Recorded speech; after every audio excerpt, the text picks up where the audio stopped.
Здравейте! Лайкучката. Лайкучката. И тъй, слушай сега. Извън града, кой самият път се гушеше лятна къщичка, градинка с боядисана ограда, а зад ограда до въдичката сред гъстата зелена трева бе поникнала малка лайкучка. Слънцето и пращаше също такива светли, топли лъчи. Какви пращаше? На големите прекрасни цветя в градината, и затова тя растеше не с дни, а с часове. Една сутрин лайкучката разтвори малките си ослепителни бели листа,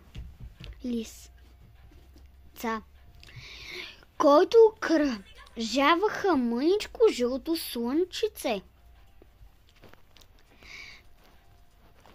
В средата също като слънчеви лъчи. Тя не мислеше, че никой не ще я види тук в тревата. Също не мислеше, че е бедно. През ряно цвете. Тя беше много доволна и радостна. Обърната първо към слънцето, тя гледаше и слушаше песента на чучулигата, която се виеше високо над земята. Малката лайкучка се чувстваше толкова щастлива и весела,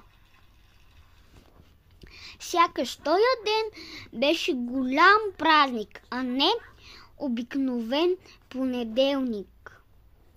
Децата бяха на училище и докато те седяха на чиновете си и се учиха, тя също тъй седеше върху зеленото си стъркче под лъчите на топлото слънце.